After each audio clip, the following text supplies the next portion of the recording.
机体型号 ZGMFX13A 神翼高达是扎夫特在第2次亚金杜维战役期间投入使用的新型机动战士高达。该型机体延续了自由高达的基本设计，采用核能作为动力，并配备有多重目标锁定系统、PS 装甲和 NJC 反中子干扰设备，所以在定位上也是要成为决战兵器的。这就要求了设计上各方面性能要立足于打赢这一场战争，所以在基本配置上和前面几架核动力高达一致，而主要的区别就体现在武装系统上。神翼高达装备了多组分离式光束炮模块，每个光束炮自带推进器，可以脱离机体进行机动，可在一定范围内对敌展开攻击。战斗模式与莫比乌斯零式的线空炮相同，其控制系统均对驾驶员的空间感知能力要求很高，所以当时扎夫特军中能够驾驭这套武装的最佳人选便是老鲁克鲁泽。克鲁泽是木父亲的克隆体，自然具备与木一样高水平的空间感知能力，天赋极高，加上从小就受到木父亲艾尔达·弗拉达极其严格的封闭式教育，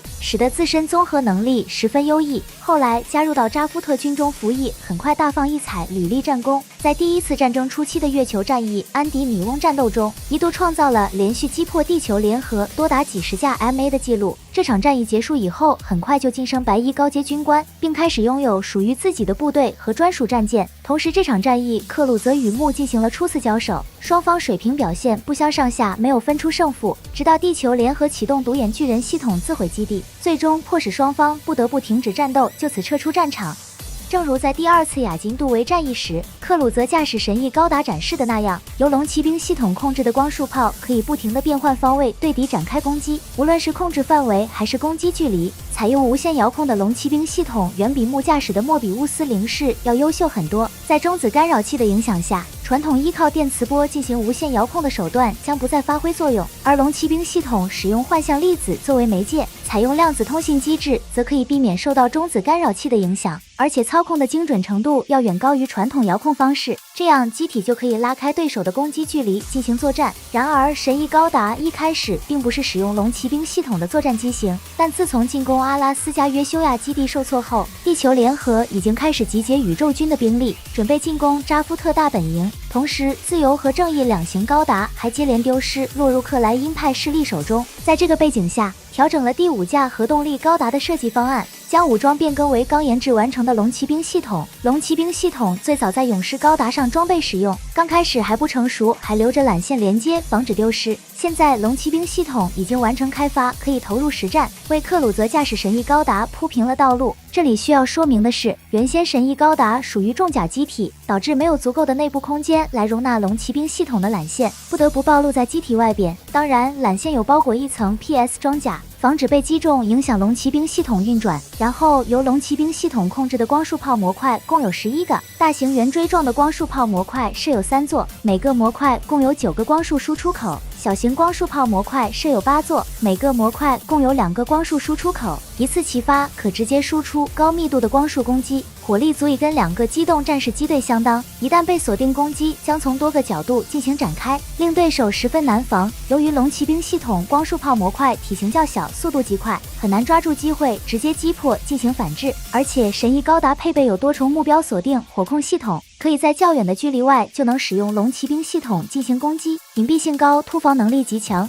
3件同盟一度被神翼高达的一次突袭导致自身损伤惨重。然后右手携带了一把高攻击力的 MAM221 审判式光束步枪，该枪从勇士高达使用的基础上发展而来，其攻击威力要比自由和正义高达使用的天狼座光束步枪要高出不少。而左手装备的是带有2门光束炮的 MAMV05A 复合冰装防盾系统，然后在头部监视器和肩膀位置共设置了4门76毫米啄木鸟近防火神炮。由于一开始就定位是重型近战高达，使得神翼高达战斗权重就达到了90吨，体积上也明显比自由高达大上不少，使得自身的机动能力和速度并不突出。而且近战武器仅剩左手防盾系统内置的光束剑可以使用，展开接近战对自身不是很有利，需要龙骑兵系统不断压制对方，保持距离的同时也防止对手突袭到自己跟前。也正因为如此，大和基拉最后时刻驾驶自由高达不断拉近与神翼高达的交战距离，通过近身来寻求突破。克鲁泽毕竟属于战神级别的水平，始终不留空隙给对手任何机会，直到大和基拉豁出性命才得以冲到克鲁泽跟前，成功一击击破神翼高达，然后被创世纪发出的最后一击彻底击毁。接着第二次亚金杜维战役到此结束。这之后又有一款神翼高达出现，也就是型号为 LNZGMFX13A 吹雪神翼高达，其登场作品为《机动战士高达》Seed vs Astray 漫画。从机体外形上看，整体上变化比较大，但基本上还是很容易辨别出神翼高达的特征。由于神翼高达属于临时改动赶工出来的机体，存在诸多不合理的设计，影响了战斗力的发挥，所以吹雪神翼高达在制造时进行了很多改进，除去机体外观颜色变成了白色之外，还对机体的武装布局进行了梳理。比较显眼的地方是将龙骑兵系统分别布置在了左右2个肩膀位置，右肩的龙骑兵系统模块看似跟雪花有些相似，便将其取名为吹雪神翼高达，同时将原来2个圆锥状的光束炮模块挪到了腰间的位置，并且修改了与机体的连接结构，可以调整炮口朝向进行射击，与自由高达腰间轨道炮的设置有些类似。而原来腰间的小型龙骑兵系统光束炮模块，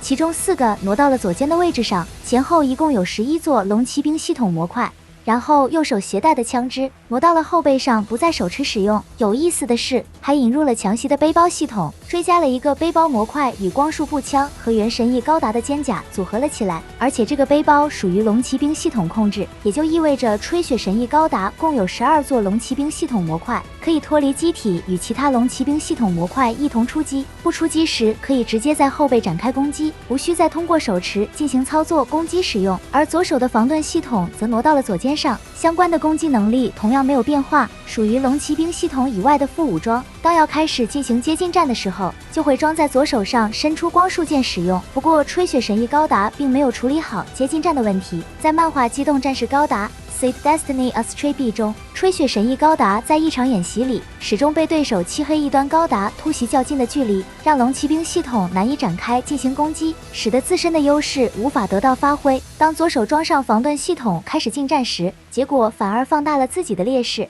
然后头部监视器更换了新的量子通信天线，使得龙骑兵系统的控制精度和距离得到了有效提升。后来装备使用后发现，头部76毫米火神炮进行射击时会干扰到天线，为了减少对天线的干扰，头部的火神炮不再装弹使用，由肩膀的2门火神炮来承担近防火力任务。虽然有考虑要拆掉这2门炮，但最终没有落实执行。